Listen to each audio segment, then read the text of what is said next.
मैं doctor Sushma Jain, associate professor chemistry, government Dungar college Bikaner.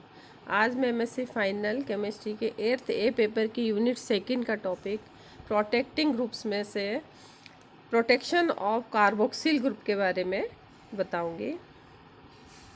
कि पहले हम देखते हैं कि प्रोटेक्शन ऑफ कार्बोक्सिल ग्रुप का प्रिंसिपल क्या है, इसका सिद्धांत क्या है। तो कार्बोक्सिल ग्रुप में जो हाइड्रोजन होता है उसकी नेचर होती है एसिडिक। तो एसिडिक प्रोटॉन की प्रेजेंस के कारण अगर किसी कंपाउंड में कार्बोक्सिलिक ग्रुप प्रेजेंट होता है तो वहाँ पर कीमोसिलेक्टिविटी की प्रॉब्लम होती है, क्योंकि जो एसिडिक प्रोटॉन है वो बेस कैटालाइज्ड रिएक्शन के दौरान इंटरफेयर करता है, इसलिए वहाँ कीमोसिलेक्टिविटी की प्रॉब्लम क्रिएट होती है। ये जो कार्बोक्सिल ग्रुप है उसको हमें न्यूक्लियोफिलिक अटैक से प्रोटेक्ट करना पड़ता है। तो कार्बोक्सिलिक ग्रुप को न्यूक्लियोफिलिक अटैक से प्रोटेक्ट करने के लिए हम कार्बोक्सिल ग्रुप को या तो हम एस्टर में बदल देते हैं या फिर उसका एमाइड बना लेते हैं। तो इस तरह से हम कार्बोक्सिल ग्रुप को प्रोटेक्ट करते हैं। कार्बोक्सिल ग्रुप का जो प्रोटेक्शन है वो पेप्टाइड सिंथेसिस में काम में आता है, क्योंकि वहाँ पर जब पेप्टाइड बॉन्ड बनता है तो 2 मोल एमिनो एसिड के आपस में रिएक्ट करते हैं। तो जब 2 मोल एमिनो एसिड के आपस में रिएक्ट करते हैं, जैसे कि यहाँ रिएक्शन में दिखाया गया है, इसमें 1 मोल के एमिनो एसिड का एमिनो ग्रुप को प्रोटेक्ट कर लेते हैं और कार्बोक्सिलिक ग्रुप को फ्री रहने देते हैं, और दूसरे मोल के एमिनो एसिड के NH2 ग्रुप को फ्री रहने देते हैं और कार्बोक्सिल ग्रुप को प्रोटेक्ट कर लेते हैं। इस तरह से करने से ही यहाँ पर जब रिएक्शन होगी तो यहाँ से वाटर का मॉलिक्यूल बाहर निकल जाएगा और CONH बॉन्ड का फॉर्मेशन हो जाएगा, यानी पेप्टाइड बॉन्ड का फॉर्मेशन हो जाएगा। तो प्रोटेक्शन क्यों आवश्यक है यहाँ पर, कि अगर हम यहाँ पर प्रोटेक्शन नहीं करेंगे तो यहाँ पर सेल्फ कंडेंसेशन हो जाएगा और हमें पेप्टाइड बॉन्ड प्राप्त नहीं होगा, पेप्टाइड बॉन्ड नहीं बनेगा CO और NH के बीच में, और हम पेप्टाइड सिंथेसिस नहीं कर सकते हैं।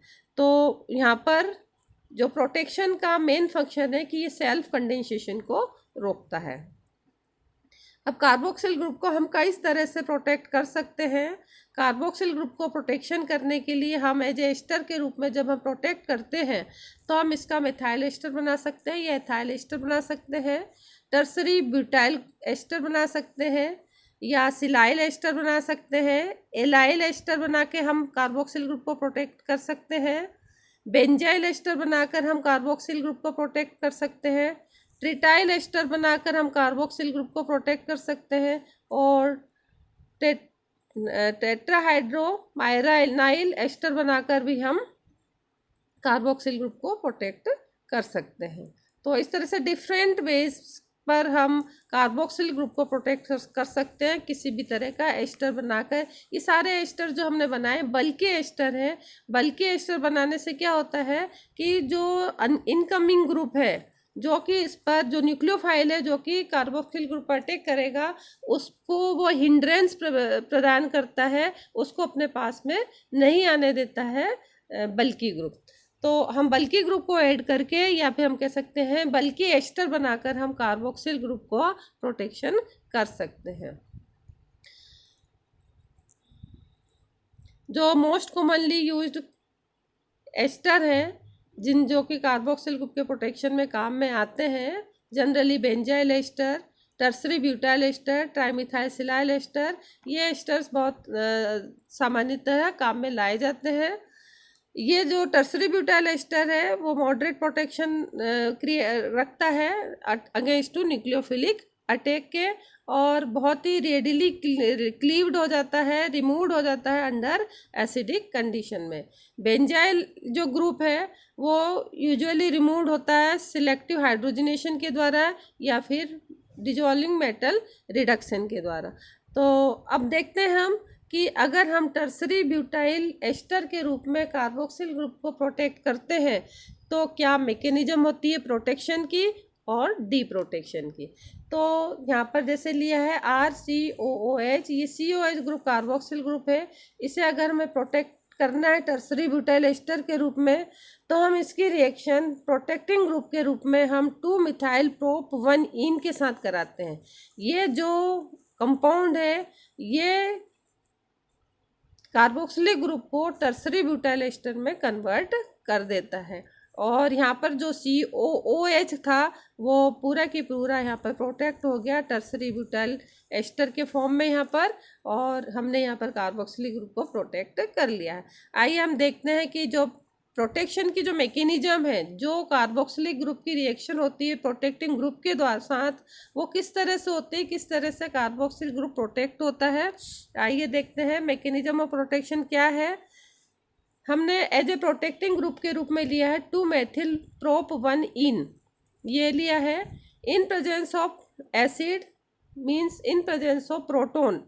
यहाँ पर क्योंकि यहाँ डबल बॉन्ड है तो इलेक्ट्रॉन्स डिस्प्लेस होंगे इस ओर, यहाँ पर बनेगा प्लस चार्ज, यहाँ पे बनेगा माइनस चार्ज। अब हम रिएक्शन करवा रहे हैं एसिड की प्रेजेंस में यानी प्रोटॉन की प्रेजेंस में, तो जो H प्लस है वो आकर इस यहाँ पर ऐड हो जाएगा, यहाँ बन जाएगा CH3, और चूँकि इलेक्ट्रॉन इधर से इधर डिस्प्लेस हुए हैं तो यहाँ पर बन जाएगा प्लस चार्ज, यानी कि यहाँ पॉजिटिव चार्ज आ जाएगा और हमें एक केटायन प्राप्त होगा जिसे बोलेंगे टर्सरी ब्यूटाइल केटायन या टर्सरी ब्यूटाइल कार्बोनियम आयन भी हम बोल सकते हैं इसे। तो टर्सरी ब्यूटाइल केटायन यहाँ पे बन गया। अब जिस कार्बोक्सिलिक ग्रुप को हमें प्रोटेक्ट कराना है उस कंपाउंड की रिएक्शन हम करवाते हैं टर्सरी ब्यूटाइल केटायन के साथ। तो ये कार्बोक्सिलिक ग्रुप इस कार्बोक्सिलिक ग्रुप को प्रोटेक्शन देना है, तो यहाँ पर इस ऑक्सीजन पर लोन पेयर ऑफ इलेक्ट्रॉन्स है और यहाँ पर इस कार्बन एटम पर पॉजिटिव चार्ज है। तो ये जो इलेक्ट्रॉन्स हैं वो इस कार्बन के साथ बॉन्ड बना लेंगे और हमें यहाँ पर O के साथ इस तरह से ये बॉन्ड कार्बन का बॉन्ड बन गया यहाँ पर, और ये स्ट्रक्चर हमें प्राप्त हो जाएगी। O पर पॉजिटिव चार्ज आ जाएगा क्योंकि ऑक्सीजन ने अपने इलेक्ट्रॉन्स दिए हैं, किसको दिए हैं, कार्बन को दिए हैं, इसलिए इस ऑक्सीजन पर पॉजिटिव चार्ज आ गया। अब यहाँ पर ये पॉजिटिव चार्ज आया, ये वाला मॉलिक्यूल बन गया। यहाँ पर ये पॉजिटिव चार्ज आने के कारण क्या होगा कि इलेक्ट्रॉन को खींचना जाएगा इस वाले कार्बन एटम से, क्योंकि इस कार्बन ऑक्सीजन के बीच में डबल बॉन्ड है, तो ये इलेक्ट्रॉन ले लेगा, तो यहाँ इस कार्बन ऑक्सीजन के बीच में सिंगल बॉन्ड हो जाएगा और यहाँ ऑक्सीजन न्यूट्रल हो जाएगा, इस कार्बन पर पॉजिटिव चार्ज आ जाएगा। ये पॉजिटिव चार्ज होने के कारण ये इलेक्ट्रॉन खींचना चाहेगा ऑक्सीजन एटम से, ऑक्सीजन खींचेगा इस हाइड्रोजन एटम से। इस कोशिश में यहाँ से हाइड्रोजन एज ए प्रोटॉन के फॉर्म में बाहर निकल जाएगा, इलेक्ट्रॉन दे देगा इस ऑक्सीजन को, ऑक्सीजन पर ऋण चार्ज हो गया और इस पर प्लस चार्ज हो गया, प्लस और माइनस चार्ज मिलकर यहाँ पर एक बॉन्ड का फॉर्मेशन कर लेंगे और हमें यहाँ पर जो बॉन्ड बनेगा वो बनेगा CH3 और यहाँ ERC डबल बॉन्ड O, ये जो यहाँ पर दिखाया गया है ये C डबल बॉन्ड O, ये वाला C डबल बॉन्ड O यहाँ पर जो क्रिएट हुआ है, यहाँ पर जो बना है वो C डबल बॉन्ड O ये वाला है। तो इस तरह से क्या हुआ कि जो कार्बोक्सिल ग्रुप था उसका प्रोटेक्शन हो गया, किस रूप में प्रोटेक्शन हो गया, टर्सरी ब्यूटाइल एस्टर के फॉर्म में प्रोटेक्शन हो गया। अब हम देखते हैं कि डी प्रोटेक्शन हम किस प्रकार से करते हैं। डी प्रोटेक्शन भी एसिडिक मीडियम में किया जाता है। तो जो प्रोटॉन है एसिड के वो इस लोन पेयर ऑफ इलेक्ट्रॉन्स जो ऑक्सीजन पर प्रेजेंट है इसके साथ बॉन्ड का फॉर्मेशन कर लेते हैं और यहाँ पर ऑक्सीजन और हाइड्रोजन के बीच में बॉन्ड बन जाता है, ऑक्सीजन अपने इलेक्ट्रॉन दे देता है हाइड्रोजन को, एक कोवेलेंट बॉन्ड का फॉर्मेशन हो जाता है। ऑक्सीजन पे पॉजिटिव चार्ज आ जाता है क्योंकि ऑक्सीजन अपने lone pair of electron donate करता है हाइड्रोजन को। तो इस तरह से ये एक सेकेंड स्ट्रक्चर हमको प्राप्त हो जाती है। अब चूंकि ऑक्सीजन पे प्लस चार्ज आ गया और ऑक्सीजन ऐसे कार्बन एटम के साथ जुड़ा है जो कि डबल बॉन्डेड है, तो ये डबल बॉन्ड के इलेक्ट्रॉन इधर शिफ्ट होते हैं, ऑक्सीजन न्यूट्रल हो जाएगा, इस कार्बन पर आ जाएगा प्लस चार्ज। साथ ही साथ यहाँ से ये प्लस चार्ज आने के कारण इलेक्ट्रॉन यहाँ से खींचेंगे ऑक्सीजन एटम से, ऑक्सीजन खींचेगा इस कार्बन एटम से। तो इस कोशिश में ये यहाँ से जो कार्बन एटम है वो अपने इलेक्ट्रॉन इस ऑक्सीजन को देकर अलग हो जाएगा, यानी कि टर्सरी ब्यूटाइल कार्बोकेटायन यहाँ से पूरा अलग हो जाएगा, इलेक्ट्रॉन दे जाएगा इस ऑक्सीजन एटम को। यहाँ पर पॉजिटिव चार्ज क्रिएट हो चुका है, तो ये पॉजिटिव और यहाँ का ऑक्सीजन मिलकर एक नेगेटिव चार्ज यहाँ पर मिलकर, नेगेटिव का मतलब है यहाँ पर दो इलेक्ट्रॉन यहाँ पर कार्बन का पॉजिटिव चार्ज मिलकर यहाँ पर एक कोवेलेंट बॉन्ड का फॉर्मेशन कर लेंगे और हमें यहाँ पर ये कोवेलेंट बॉन्ड का फॉर्मेशन हो गया और यहाँ पर इस तरह की ये O के साथ जुड़ा है और हमें ये मॉलिक्यूल प्राप्त हो जाएगा। साथ ही यहाँ से ये निकला है CH3, तो ये टर्सरी ब्यूटाइल कार्बोकेटायन हमें प्राप्त हो गया है। अब चूँकि ये अनस्टेबल है, ये क्या करता है, अपने में से एक हाइड्रोजन है जो प्रोटॉन के फॉर्म में यहाँ पर ये देखिए बाहर निकाल दिया इसने, और बाहर निकालने से क्या हुआ कि इस कार्बन पे दो इलेक्ट्रॉन्स आ गए। इस कार्बन के पास वाले कार्बन पे प्लस चार्ज है, इसलिए इन कार्बन और इस कार्बन के बीच में बॉन्ड का फॉर्मेशन हो जाएगा और ये हमें स्ट्रक्चर ये प्राप्त हो जाएगी, यानी कि स्ट्रक्चर प्राप्त होगी CH3 और डबल बॉन्ड यहाँ CH2। तो ये स्ट्रक्चर प्राप्त हो जाएगी हमें यहाँ पर। तो इस तरह से हमने देखा कि हमने जो प्रोटेक्शन किया था कार्बोक्सिल ग्रुप का as a tertiary butyl ester के रूप में, वो डी प्रोटेक्शन होके वापस हमें कार्बोक्सिलिक एसिड प्राप्त हो जाएगा। ये देखिए यहाँ पे कार्बोक्सिलिक एसिड यहाँ पे डी प्रोटेक्शन के बाद प्राप्त हो जाएगा। अब हमें इसको एक एग्जाम्पल के द्वारा भी समझ सकते हैं। यहाँ पे मैंने एक एग्जाम्पल लिया है, ये एक कंपाउंड है। इस कंपाउंड में एक ग्रुप है CONH2 ग्रुप और दूसरा ग्रुप है C double bond OH group, यानी एक कार्बोक्सिलिक है, एक एमाइड ग्रुप है। इन दोनों ग्रुप में COH ग्रुप जो है वो मोर रिएक्टिव है, किसकी तुलना में, CONH2 ग्रुप की तुलना में। तो अगर हम किसी रिएजेंट के साथ अभिक्रिया कराते हैं तो COH ग्रुप ही हमेशा पहले रिएक्ट करेगा। तो हम अगर ये चाहते हैं कि COH ग्रुप रिएक्ट ना करे, CONH2 ग्रुप रिएक्ट करे, तो हमें इस COH ग्रुप को प्रोटेक्शन करना पड़ेगा। तो देखते हैं किस तरह से रिएक्शन से हम इसको एक्सप्लेन कर सकते हैं कि अगर हम इस कंपाउंड की रिएक्शन BH3 के साथ करते हैं, BH3 के साथ रिएक्शन से रिडक्शन की रिएक्शन होती है, कार्बोनाइल ग्रुप जो CO ग्रुप है उसका रिडक्शन होता है। तो CO ग्रुप का रिडक्शन, क्योंकि COH का CO ग्रुप अधिक रिएक्टिव है तो रिडक्शन यहाँ पर हो जाता है, CO ग्रुप CH2 में रिड्यूस हो जाता है और हमें कंपाउंड मिलता है इस प्रकार से। लेकिन हम ये चाहते हैं कि हमें ये कंपाउंड नहीं मिले, यानी कि ये वाला CO ग्रुप रिड्यूस ना हो, ये वाला CO ग्रुप रिड्यूस हो, तो हमें क्या करना होगा कि इसको प्रोटेक्ट करना पड़ेगा। यानी हम चाहते किस तरह का कंपाउंड है, हम चाहते इस तरह का कंपाउंड है कि यहाँ पर जो CO ग्रुप था वो रिड्यूस हो जाए BH3 के द्वारा और हमें कंपाउंड मिले, इस तरह से कंपाउंड मिले। तो हमें क्या करना पड़ेगा कि ये जो COH ग्रुप है इसको पहले प्रोटेक्ट करना पड़ेगा और इसके बाद BH3 के साथ रिएक्शन करनी होगी। देखते हैं प्रोटेक्शन किस प्रकार से करते हैं। प्रोटेक्शन के लिए हमने ये जो कंपाउंड लिया है, जैसा कि पिछले उसमें बताया था मैंने, 1 2 एंड 3 2 मेथिल प्रोप 1 इन, है ना। तो इसका अगर हम प्रोटोनेशन कर देते हैं तो हमें टर्सरी ब्यूटाइल केटायन यहाँ पे प्राप्त होगा। कैसे प्राप्त होगा, पिछली बार भी बताया था कि ये इलेक्ट्रॉन शिफ्ट होंगे यहाँ पर और यहाँ पर बन जाएगा प्लस, यहाँ बनेगा माइनस, माइनस पर CH2 माइनस पर एक H प्लस ये आके जुड़ जाएगा और ये बन गया CH3, यहाँ पर ये CH3 बन गया, टर्सरी ब्यूटाइल केटायन बन गया। अब जब हम जो हमारा मॉलिक्यूल है, जैसा कि यहाँ पर दिखाया है ये मॉलिक्यूल, इस मॉलिक्यूल की रिएक्शन जब हम इस टर्सरी ब्यूटाइल केटायन के साथ करते हैं तो यहाँ पर इस COH ग्रुप के O पर जो लोन पेयर ऑफ इलेक्ट्रॉन्स हैं वो ऑक्सीजन इस कार्बन के साथ बॉन्ड का फॉर्मेशन कर लेता है और हमें इस तरह से कंपाउंड प्राप्त हो जाता है। अब चूंकि ऑक्सीजन अपने इलेक्ट्रॉन देता है तो ऑक्सीजन पे प्लस चार्ज आ जाता है, तो ये इलेक्ट्रॉन खींचना जाएगा डबल बॉन्डेड कार्बन एटम से और ले लेता है, ये अपने यहाँ से इलेक्ट्रॉन लेता है, यानी कि जो पाई बॉन्ड है वो सिग्मा बॉन्ड में टूट जाता है, इलेक्ट्रॉन शिफ्ट हो जाते हैं ऑक्सीजन पर और कार्बन पर प्लस चार्ज आ जाता है। इस कारण से ये ऑक्सीजन से इलेक्ट्रॉन खींचता है, ऑक्सीजन हाइड्रोजन से इलेक्ट्रॉन खींचता है, तो हाइड्रोजन एज ए प्रोटॉन के फॉर्म में बाहर निकल जाता है, ऑक्सीजन को इलेक्ट्रॉन दे जाता है, यहाँ माइनस बन गया और यहाँ पर प्लस बन गया, तो प्लस माइनस मिलकर एक डबल बॉन्ड का फॉर्मेशन कर लेते हैं। जैसा कि नेक्स्ट स्ट्रक्चर में बताया गया कि C और O के बीच में एक डबल बॉन्ड का फॉर्मेशन हो गया और O के साथ ये CH3 यानी कि ये टर्सरी ब्यूटाइल ग्रुप यहाँ पर ऐड हुआ है।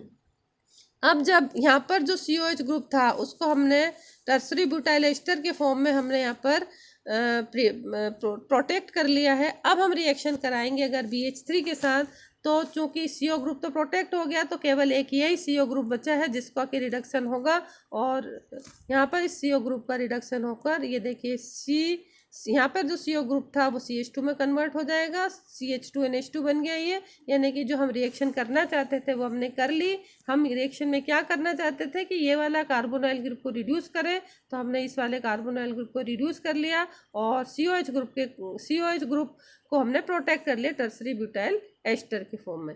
यहाँ पर जब हम रिएक्शन करते हैं तो ये जो एस्टर है उसकी रिएक्टिविटी कम होती है और यहाँ पर ये CONH2 है इसकी रिएक्टिविटी अधिक होगी, इसलिए यही रिएक्ट करेगा और ये रिएक्ट नहीं करेगा। अब जब प्रोटेक्शन के बाद हमने रिएक्शन कर दी BH3 के साथ और हमें यहाँ पे रिडक्शन हो गया CO का CH2 में, अब हम ये क्या काम करना होता है कि इसको डीप्रोटेक्ट करना होता है। जो हमने प्रोटेक्शन किया है तो डीप्रोटेक्शन हम किस प्रकार से करेंगे, इन प्रेजेंस ऑफ प्रोटॉन। यहाँ पे देखिए ऑक्सीजन पे 2 इलेक्ट्रॉन्स हैं, तो ये हाइड्रोजन या प्रोटॉन यहाँ पर आकर ऐड हो जाएगा, ऑक्सीजन अपने इलेक्ट्रॉन दे देगा प्रोटॉन को और एक बॉन्ड बना लेगा, इस तरह से सिंगल बॉन्ड। ऑक्सीजन ने चूंकि इलेक्ट्रॉन दिए हैं इसलिए इस पर प्लस चार्ज आ जाएगा। अब ऑक्सीजन के पास वाले कार्बन एटम डबल बॉन्डेड है तो ये पाई बॉन्ड के इलेक्ट्रॉन इधर शिफ्ट होंगे, यहाँ पर प्लस हो जाएगा। ये प्लस होने से ये इलेक्ट्रॉन खींचेगा इस ऑक्सीजन से और ऑक्सीजन खींचेगा इस टर्सरी ब्यूटाइल ग्रुप से। तो इस कोशिश में यहाँ से tertiary butyl group as a positive charge के रूप में यानी कि कैटायन के फॉर्म में यहाँ पर बाहर निकल जाएगा और इलेक्ट्रॉन दे जाएगा इस ऑक्सीजन एटम को। यहाँ पे माइनस और यहाँ पर प्लस मिलकर एक बॉन्ड का फॉर्मेशन कर लेंगे और बॉन्ड का फॉर्मेशन देखिए किस प्रकार से, इस कार्बन और ऑक्सीजन के बीच में डबल बॉन्ड का फॉर्मेशन हो जाएगा। ये डबल बॉन्ड था वो सिंगल बॉन्ड में कन्वर्ट हो गया OH और यहाँ से टर्सरी ब्यूटाइल कैटायन बाहर निकल गया। ये टर्सरी ब्यूटाइल कैटायन बाहर निकल गया और इसको स्टेबलाइजेशन के लिए यहाँ से एक हाइड्रोजन एज ए प्रोटॉन के फॉर्म में बाहर निकल जाएगा, इलेक्ट्रॉन दे जाएगा इस कार्बन एटम को, जिससे इस कार्बन और इस कार्बन के बीच में डबल बॉन्ड का फॉर्मेशन हो जाएगा और ये वाली स्ट्रक्चर प्राप्त हो जाएगी। तो इस प्रकार हमने देखा कि हम कार्बोक्सिल ग्रुप को प्रोटेक्ट करके हम रिएक्शन करवा लेते हैं इच्छित रिएजेंट के साथ और इसके बाद उस जो प्रोटेक्शन किया था हमने कार्बोक्सिल ग्रुप का उसको हम डी प्रोटेक्ट कर लेते हैं। प्रोटेक्शन के लिए कई बार हम टर्सरी ब्यूटाइल ग्रुप के लिए हम टर्सरी ब्यूटाइल अल्कोहल और कंसनट्रेटेड H2SO4 MgSO4 का भी उपयोग कर सकते हैं। तो यहाँ पर जो टर्सरी ब्यूटाइल ग्रुप है वो न्यूक्लियोफिलिक अटैक से बचाता है किसको, कार्बोनाइल ग्रुप को, और साथ ही ऑक्सीडेशन को भी प्रिवेंट करता है। अगर थायोल है तो थायोल को डाइसल्फाइड में और साथ ही ये इजीली क्लीव्ड भी हो जाता है। जो टर्सरी ब्यूटाइल ग्रुप है वो डी प्रोटेक्शन करते हैं तो आसानी से क्लीव्ड हो जाता है। डी प्रोटेक्शन के लिए हम जो रिएजेंट काम में लाते हैं वो लाते हैं trifluoro acetic acid, tosyl alcohol, paratosyl alcohol और ClHBr, और कई बार हम हाइड्रोजन फ्लोराइड, फॉर्मिक एसिड और एसिटिक एसिड भी हम डी प्रोटेक्शन के लिए उपयोग में लाते हैं। धन्यवाद।